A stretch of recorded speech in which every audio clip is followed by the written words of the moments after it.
right, keep the movement flowing. Relaxation and control. 1, 2, 3. 1, 2, together. 1, 2, together. Very good. Lovely.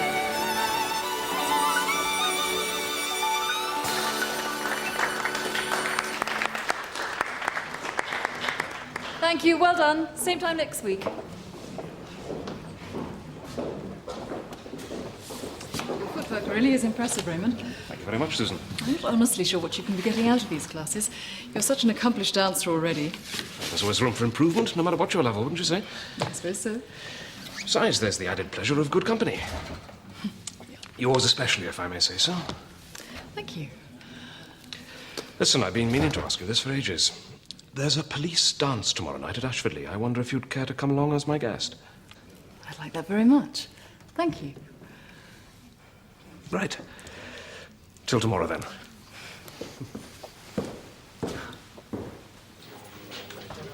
How do you mean you're bored? Well, it's not exactly a new concept for me, Phil. You're not bored with me. No, don't be silly. It's just that we girls like to be entertained, Phil. Yeah, well, that costs money. Oh, come on, Phil, you earn as much as I do. Yeah, well, I must be spending a lot more. I mean, there's the new flat and its rent. It's not that bad, is it?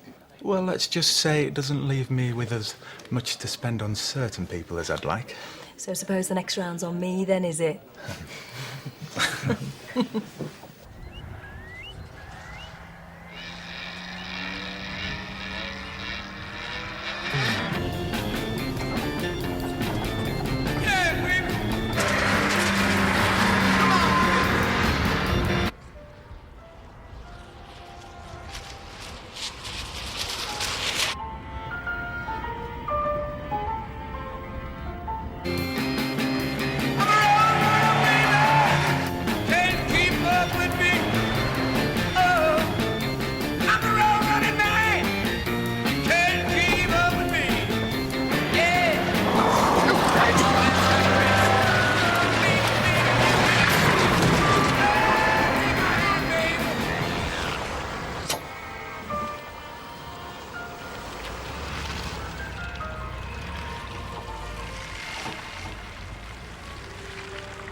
Could you tell me your name, please, sir?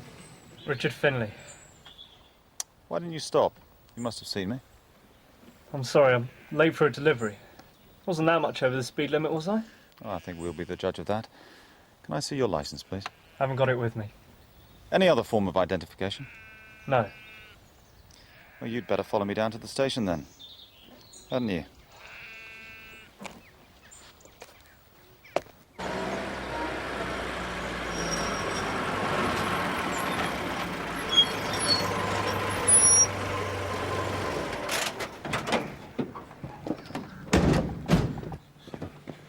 About time. I should have left half an hour ago. I'm sorry, Mr. Scripps. It's just that Mr. Vernon, he was... We had one or two domestic arrangements to see to its home. Had to make his breakfast. Home? Hope you're not forgetting it's still Claude Greengrass's place. Oh, no. He's just a temporary lodger, aren't you?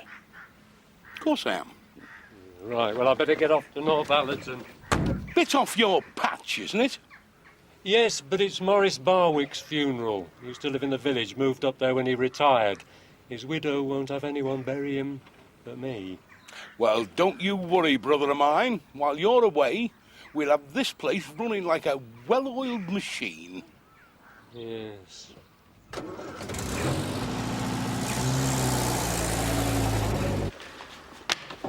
Look, I don't know what the fuss is all about.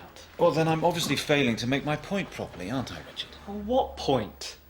First, you were over the speed limit. And second, you failed to stop when requested to by a police officer.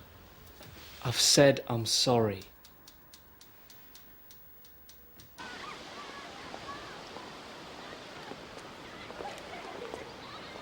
Scripson?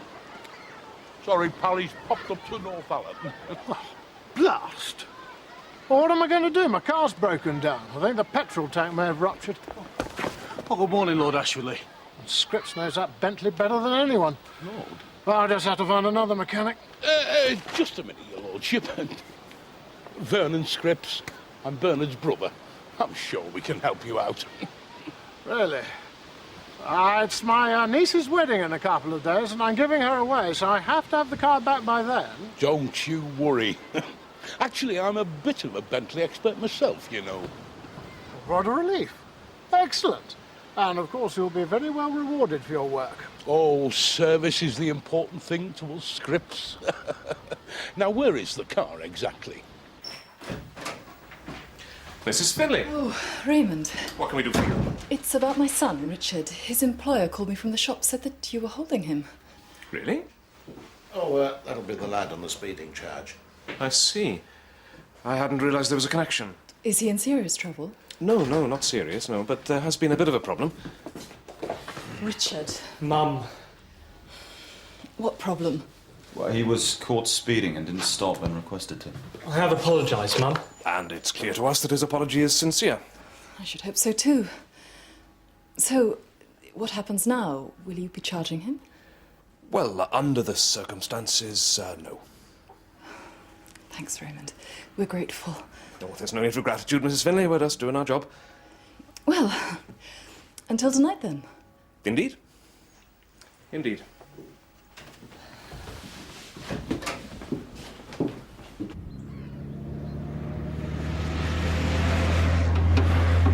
That should do it.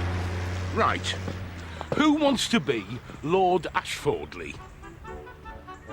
Eh? I do. Home, James, and don't spare the horses. Right, Alfred. Sit back and enjoy the ride.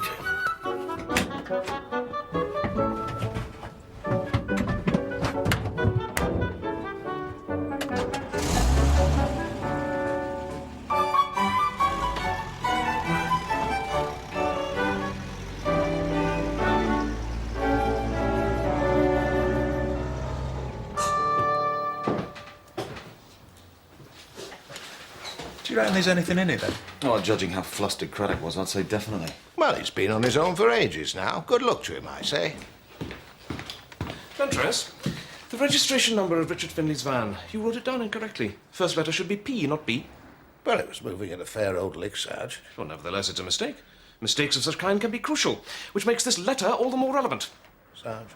The Chief Constable has ordered that every serving officer should undergo a sight test. A doctor will be coming over from Ashfordley Hospital tomorrow to examine all of us. Well, there should be a problem then, should there? No. But if the eyesight of any of us should be found to be impaired to the extent of needing glasses, then the range of operational tasks we'd be allowed to carry out will be severely limited.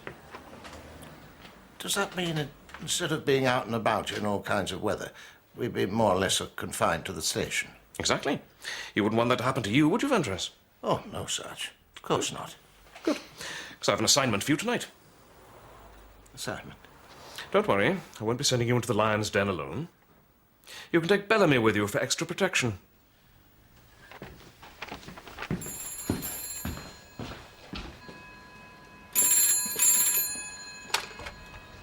Hello? Oh, hello, Mr. Scripps. Oh, everything's fine. All right, right. So when are you gonna? Yeah, when are you gonna? Yeah, all right then. Yeah, bye.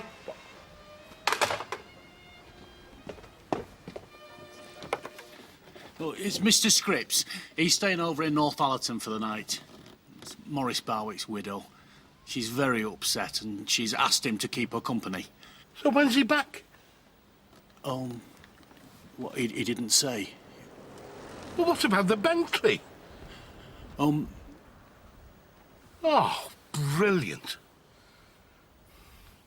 Well, there's only one thing for it, isn't there? What's that? We'll have to fix it ourselves. What?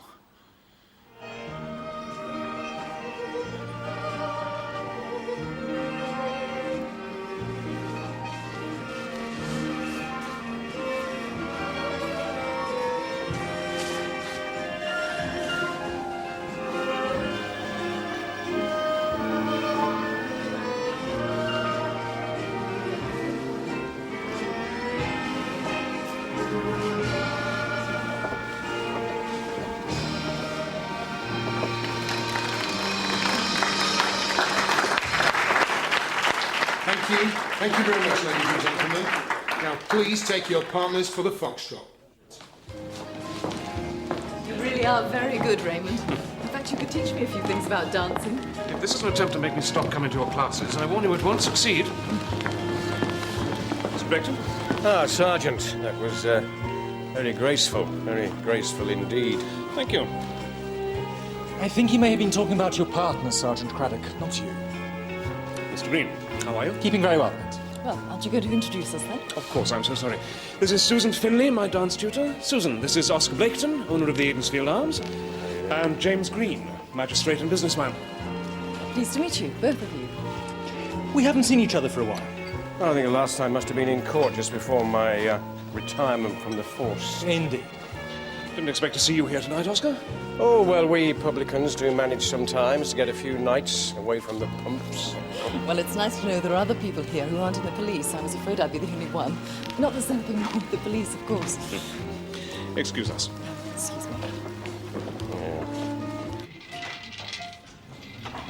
So, what exactly does Craddock suspect's going on here? Well, there's been a report of underage drinking. There may be nothing in it. But as the place has only just opened, he thought we should want to check on it anyway. I can't see anything amiss, can you? No. But I think I know why Craddock wanted me to come with you. You fancied having a go yourself? You must be joking. You know what the rules are with police and gambling, especially on duty. I've been known to have a flutter in the past, haven't you? There's horses and cards. Yeah, I've learnt my lesson. 35 black. Gambling's for fools. I can't believe it. I know. No, some people seem to be doing all right by it. She must have made hundreds there tonight. She could just as easily have lost hundreds.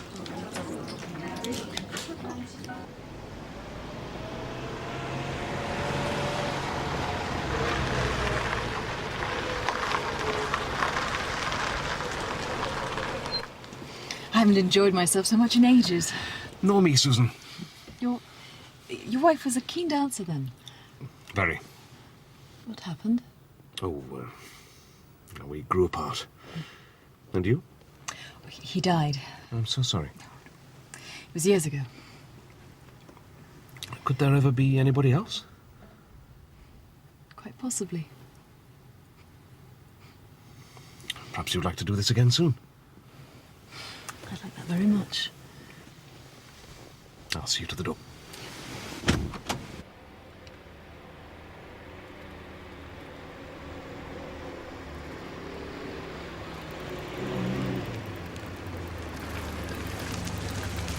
Hey, Nicholas. Mr. Blaketon? What are you doing out here this time of night? Oh, been to see me, mate. What are you doing? Well, I've been to a dance. Oh, aye. Disco, was it? Now go on, get off home. Your old man will be gunning for you. It's you he's gunning for. Says he's going to thrash you at golf on Saturday morning. Oh, aye. That's wishful thinking. And you can tell him I said so. I will. Good night, Mr. Blaketon. Good night.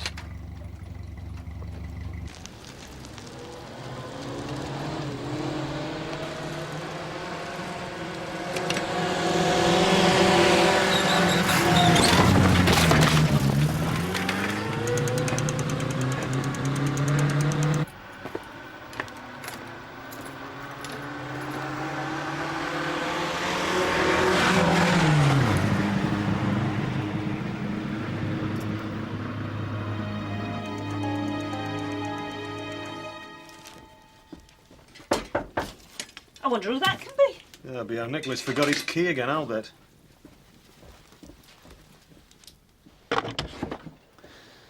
Mrs. Fenwick?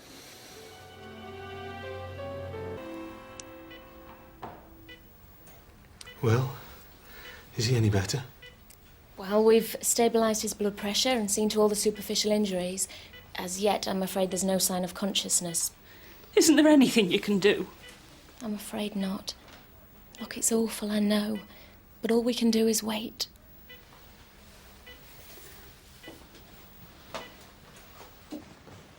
Yes, that's after the second roundabout. Yes, thank you very much. Yes, superb. Fine. Bye now.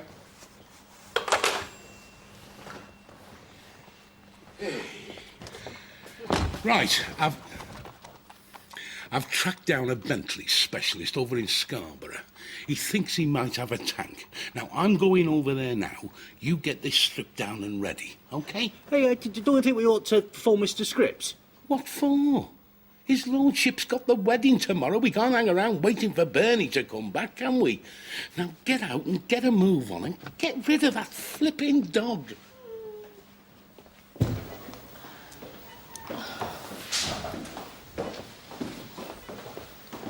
Everything all right, Doctor? I'm afraid Nicholas is no better. I meant you, not Nicholas. It's been a long night. It's hard to imagine how people can do things like this, isn't it?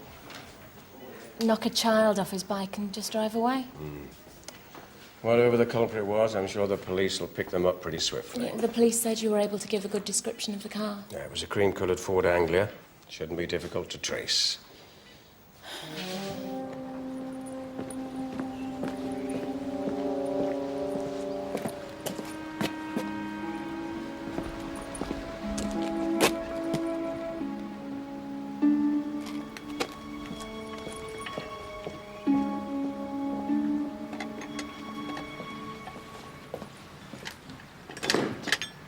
Morning, David. Morning, Mr. Bradley. Is Bernie around? No, I was in North Barton cheering up a widow. Ah, I see. But you wouldn't know anything about the Ford Anglia around the back, would you?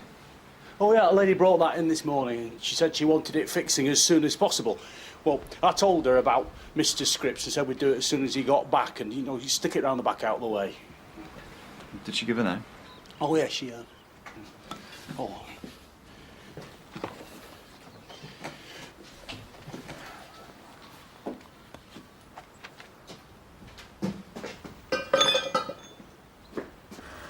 No, Sarge, there was nothing obviously untoward happening at the casino. Just the usual collection of fools, all too willing to be parted from their money. Man, there was one woman who seemed to be raking it in. Well, for every one of her, there'll be 20 others waking up this morning with sore heads and empty wallets, as I'm sure Ventris has pointed out to you. Oh, quite, Sarge. Ah, Bradley. Any news on the hit and run? Yes, Sarge. I've been doing the rounds of the local garages.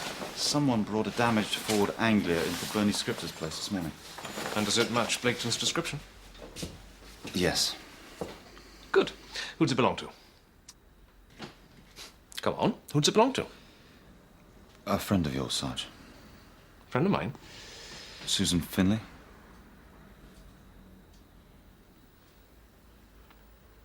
You sure? Positive. I see. Well, it must be a coincidence. I mean, apart from anything else, she was with me last night at the police dance. I gave her a lift home. Well, you wouldn't mind telling me what time that was, Sarge? Around 11. Well, it's just Oscar Blaketon reckons Nicholas was hit at about 15:15. Well, we'll obviously have to check it out.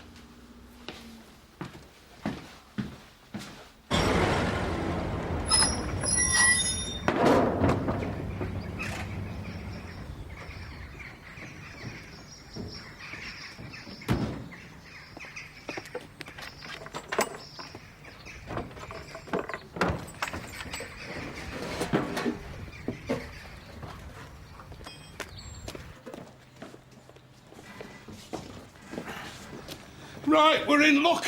He happened to have a tank. Took him a while to find it, mind.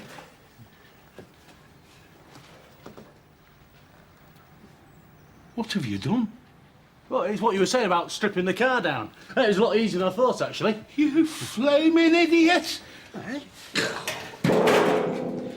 meant take the tank out, not strip the old flaming thing. I'm sorry, I thought you'd be pleased, Mr. Vernon. Oh, heck. Someone must have clipped the car in the night. And you're confident the damage couldn't have been done before that? I'd have noticed. The trouble is the lane's pretty narrow out there. There's nowhere else to park it. Well, you were certainly very prompt in taking it down to Bernie Scripps'. I was angry. I wanted it fixed right away. You don't really think it could have been me, Raymond? You were with me. Quite. These are just routine inquiries, Susan. No one else had the use of the car last night, did they? Your son, Richard, perhaps?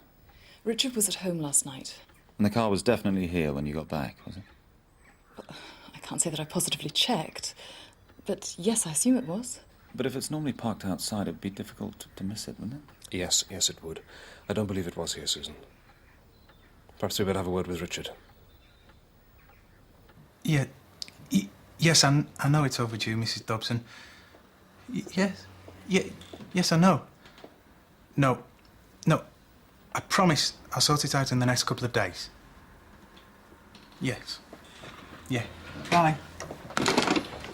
All right, Phil. Yeah. Oh, this is my landlady. Just don't know how to wit her on. So, what time's the doctor due? Oh, any minute now. It's Dr. Coates. He's generally pretty punctual. Oh, you know him then? Oh, for years. He's one of the old school. He's very kind-hearted. Kind-hearted?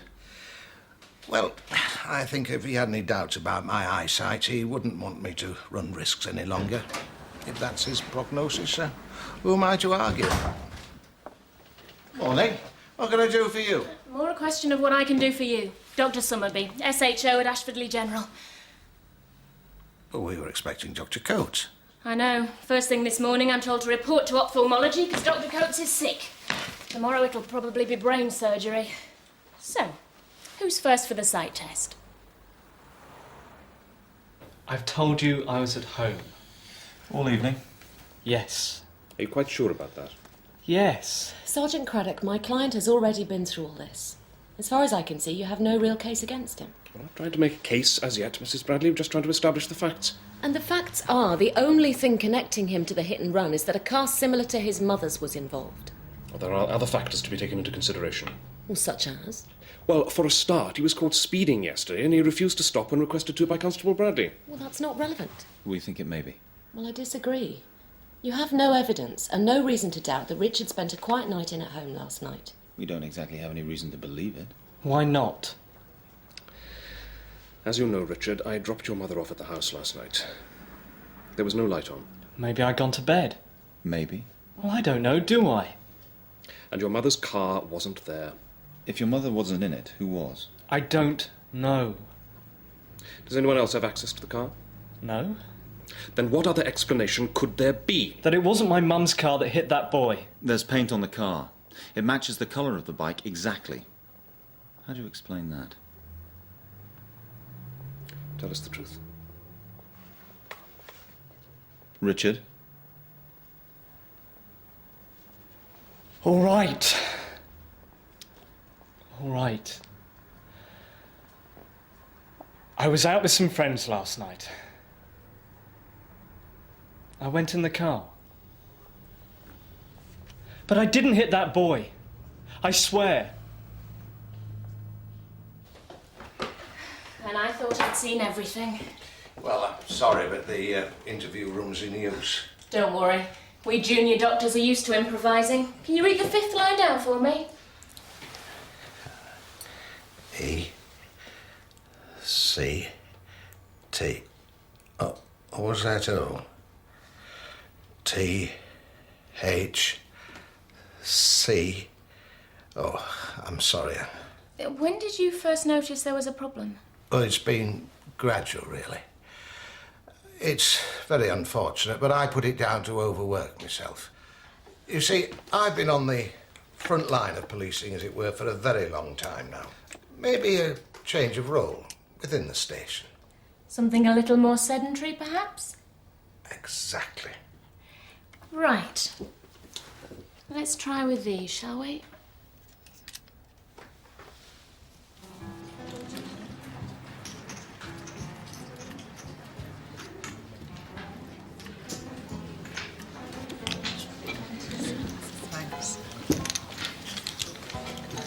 Time's worth, please.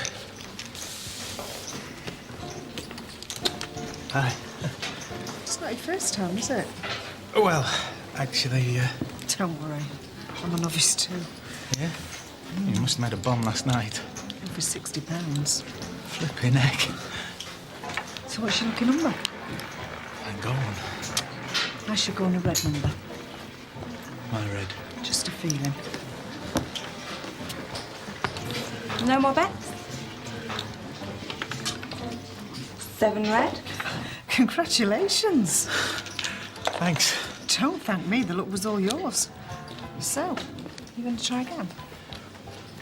This afternoon, I want you outside the agent's grounds. I'm trying to take up your position in the courtroom now.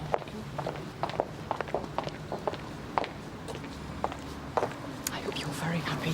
The situation isn't of my making. You must see that. I don't see anything beyond the fact that my son Richard has been unjustly accused of something he didn't do. We have no choice but to charge him. Do you think that makes things easier for me? No, of course not. If that's what you think of Richard, what must you think of me? Well, my feelings for you haven't changed, Susan.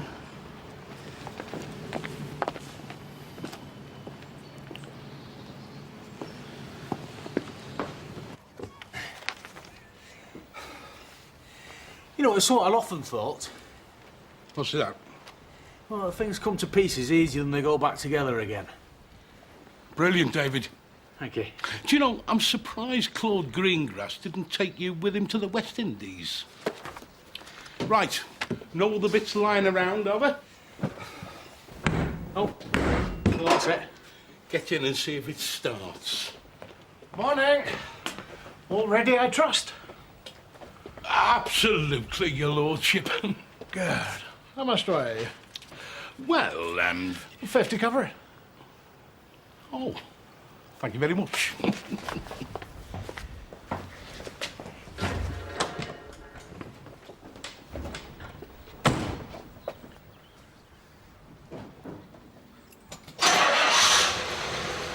Excellent.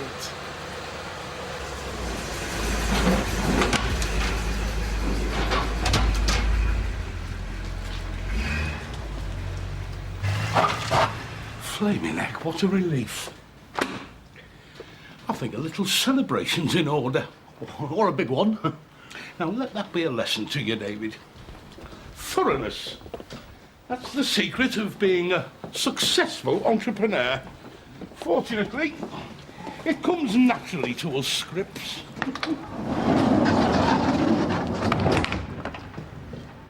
So, Richard, tell me what happened when you left Ashfordley. I dropped my mates off at their houses. Then I drove home. Passing through Aidensfield on the way. Yes, And about what time was this? around 11:15. And were you aware of being involved in any kind of accident happening at that time? No, I didn't hit that boy. I can't have done. Or can I put it this way? If you did, you weren't aware of it. No, I would have stopped. I know I would. Thank you.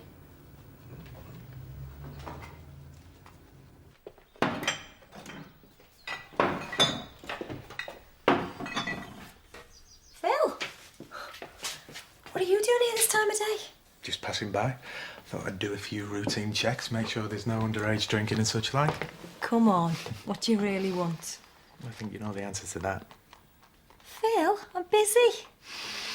Too busy to open this.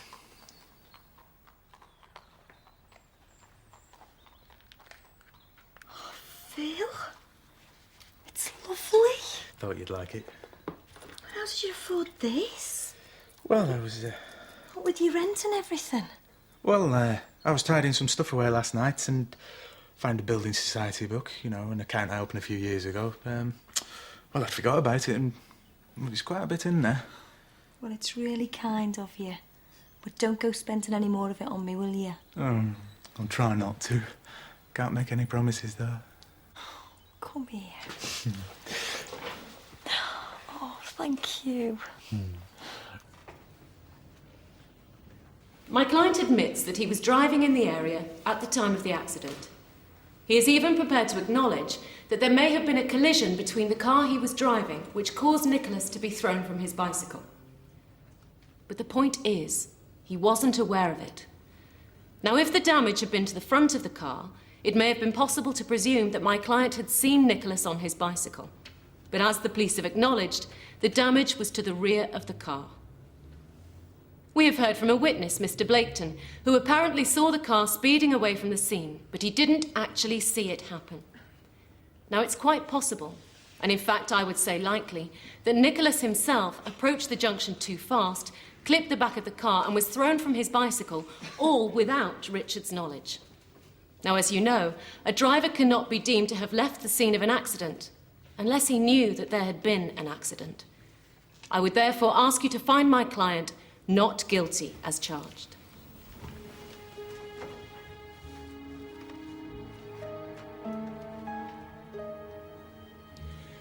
We've listened carefully to all the arguments in this case. And although there appears to be little doubt that the car driven by the accused was involved in the collision, it seems clear that he didn't know it had taken place. We therefore find you not guilty as charged.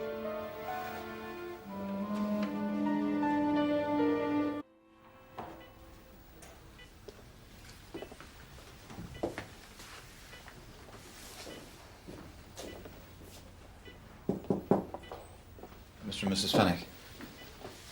What happened? Well, I'm afraid Richard Finlay was found not guilty. You call that justice? I'm really very sorry. Jim, Sally. Pretty bad result, Bradley. You think he was guilty? Well, I think Richard knew he hit Nicholas, yes. But thinking it and convincing a magistrate are two separate things. So that's it. The little devil gets off scot-free. I'm afraid so. I don't know what James Green was thinking about, letting him off like that. He wasn't the only magistrate on the bench, Oscar. No, but he was the one that mattered. But nonetheless, the decision's been made and there's nothing more we can do now. It's a matter of opinion. Ah, Sarge. Any news on the eye test yet? Not so far. Oh, well, I suppose they'll come through in due course. I'll have to accept their results, whatever they are. Even if they show your eyesight is not of a standard to allow you to remain in the force. What? Well, if it's below the required standard, you could find yourself out of a job. I hadn't actually thought about that. Oh, dear. Well, I'm sure that my eyesight can't be that bad. Good. Well, let's hope Dr. Summerby's of the same opinion, shall we?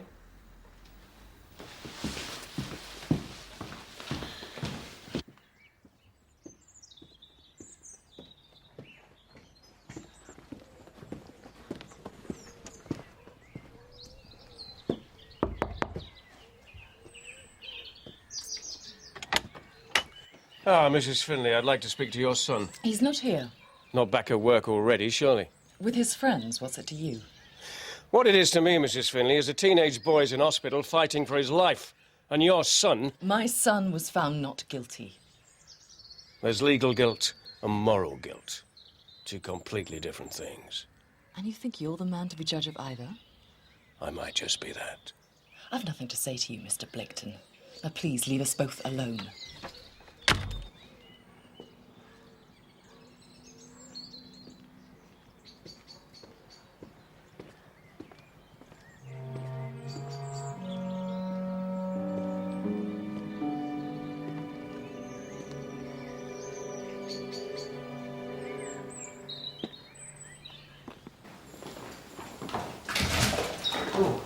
Dr. Summerby. PC of interest, what can I do for you? My sight test. I was a bit stressed yesterday. I wonder, do you think you can redo it? Come in. Sarge, Mr. Blaketon would like a word. What about? Susan Finlay. Would you like me to leave? No, Bradley, I wouldn't.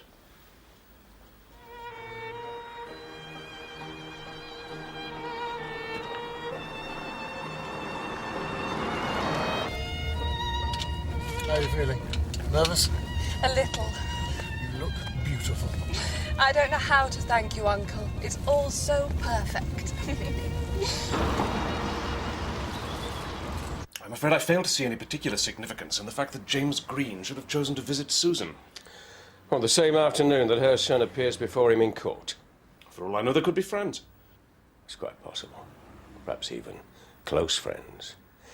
But do you recall the way they were at the police dance? They gave the impression they were complete strangers. I fail to see what you're implying, Mr. Blaketon. I'm not implying anything, Sergeant. I'm simply making you aware of certain information. And I trust you'll act on it.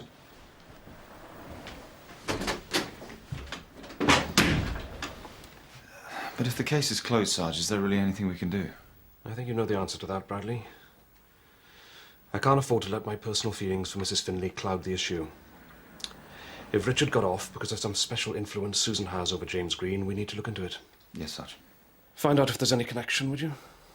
I need to know the truth.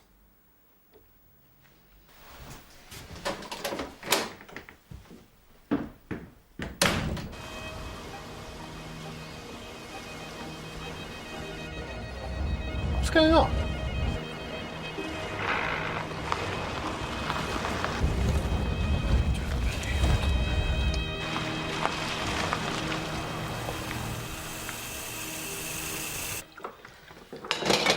Well, you could just confront Susan and Green, couldn't you? Well, I'd prefer to have something definite to confront them with first. Well, maybe Green knows her because he attended her dance classes. Wouldn't Craddock know that? Yeah, I suppose so. Although she's pretty new to the area. Any idea where they used to live? York, apparently. Richard went to private school there. It was quite posh by the sound of it. Well, how they afforded that? She couldn't have earned much being a dancing teacher. Funny though, eh? How he's ended up working in a shop. Well, he won't be working there for much longer. He's got a job with an engineering company in Whitby. Oh yeah? Which one? Fraser's.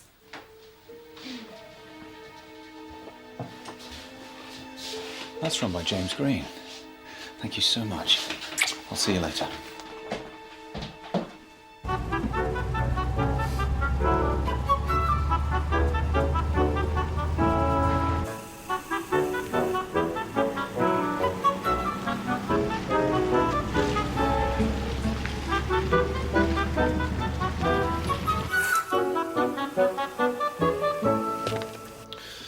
She didn't mention Richard was going to work for Green's company to me. Well, is there any reason she should have? Perhaps not. You want me to look into it further? Go to see Green? No, I'll deal with this myself. Thank you, Michael.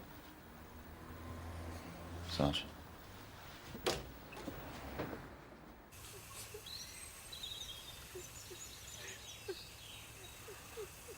I hold you personally responsible, Scripps.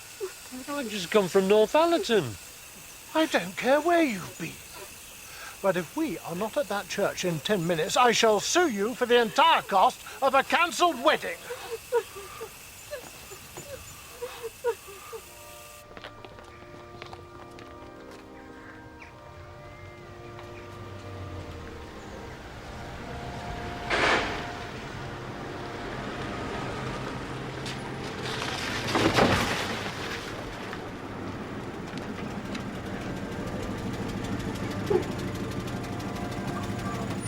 I can't get out, Scripps. Hand to the left. To the left.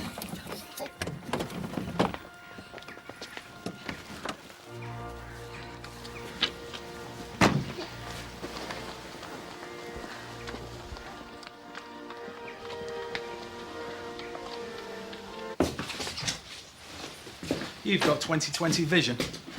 That's what Dr. Summerby says. So, how come you failed the eye test in the first place, huh? She thinks that I was probably a little bit tired. If you overwork when you get to my age, these things can happen. Nice to know you'll still be with us, Alf, while we're patrolling out there in the wind, the snow and the rain. With your 20/20 vision. So, who's coming out for a drink then? Oh, not me. Bit tied up. What, too tied up to see Gina? Yeah, flat needs tidying. Is the landlady complaining again?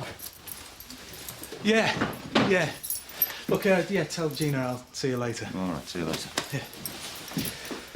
Night, Alf. Good night.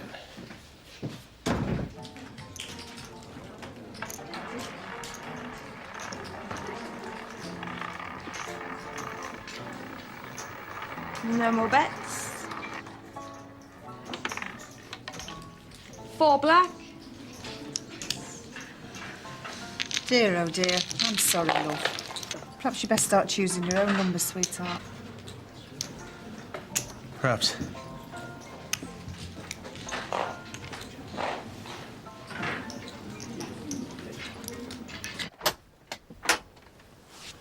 Susan, could we speak? Yes. I was on the point of calling you anyway. Come in. Place your bets.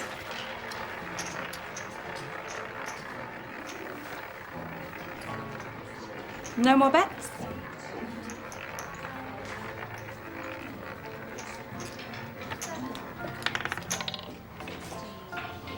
$13 black. I'm sorry, love. Still, you can't expect to win every night. Well, I best quit while I'm ahead, eh? Thanks.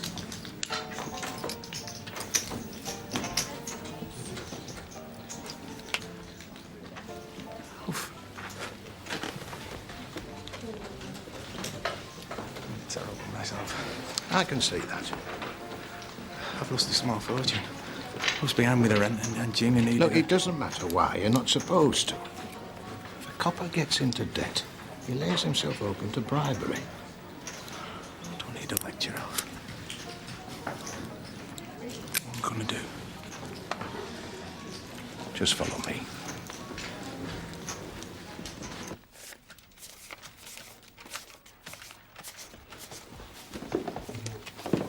Mr. Haynes, I might be. are you the owner of this establishment? Who's asking? Let's just call it an informal visit. That money that you're handing over, is that your winnings from earlier? It's none of your business. Well, I think it may be. If you were found to have won unfairly, that you were here just to attract other impressionable punters. Who says she won it unfairly? In fact, if you were a stooge of the management, returning your winnings to them at the end of the evening... That's not true. You're quite sure? I'm sure you can't prove it. Well, maybe not. But if the gaming inspector should come round in the next few days, you better be sure that it doesn't happen. And you better be sure that your roulette wheel isn't rigged. Of course it's not rigged. Good. I'm pleased to hear it. Perhaps it was just a minor malfunction tonight. In which case, if anyone, like this young man that was sitting next to you earlier, should feel that he lost his money unfairly, you wouldn't object to him getting a full refund.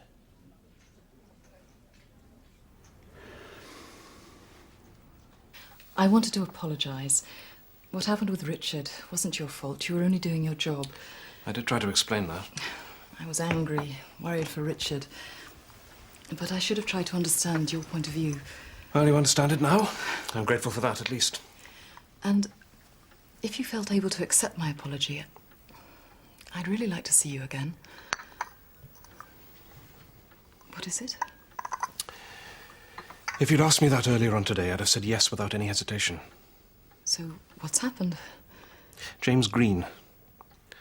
What was he doing at your house this afternoon? Don't deny he was here. I know he was. It's a private matter, Raymond. Not anymore, Susan. It can't be. If there's a relationship between you that influenced him in Richard's favour at the trial... It's not like that. What is it like? He's here at your house. You lied about knowing him at the dance. He's given your son a job. James is Richard's father. What? We had an affair years ago, shortly after my husband died. I see. Richard doesn't know. He's always believed my husband was his father. James has been very good to us, looked after us financially. It was he who suggested we move nearer. There's nothing between us anymore, Raymond, beyond ordinary affection. James knew he shouldn't have sat on that bench today. Nonetheless, I shall have to report it. Yes. I'm really sorry for putting you in this position. No, it's James has done that, not you. Raymond, I meant what I said earlier about wanting to see you again. I just don't see that's possible now, do you, Susan?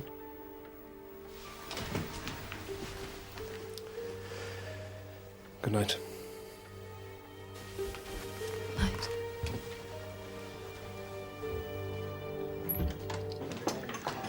Do you think Richard could be tried again because of this? I doubt it. Well, at least the Fenwicks know why he was let off. How is Nicholas, anyway? Well, improving. Thankfully. Phil, Mike said you wouldn't be in till later. Change of plan. So where have you been then? Let's just say otherwise engaged. Okay, so be mysterious then. 2 pints, is it? Yes, please. No prezzies for me today then? No, afraid not. That little nest egg you found wasn't so big after all, eh? No, it's quite small. Just enough to pay the rent, really. Well, then I suppose I'll just have to make do with your scintillating company. Good evening, brother of mine. I see you've managed to escape the clutches of the widow of Northallerton. Well, you're just in time to get around it. I want a word with you. Oh, aye, what about? This. It's called a Jubilee clip. I know what it's called, Bernard. You forgot to put it back on one of the cooling system hoses in Lord Ashfordley's car. Well, it's a mere oversight. Try telling that to Lord Ashfordley. Wretched Bentley broke down on the way to the wedding. Hand it over. What? The 50 quid.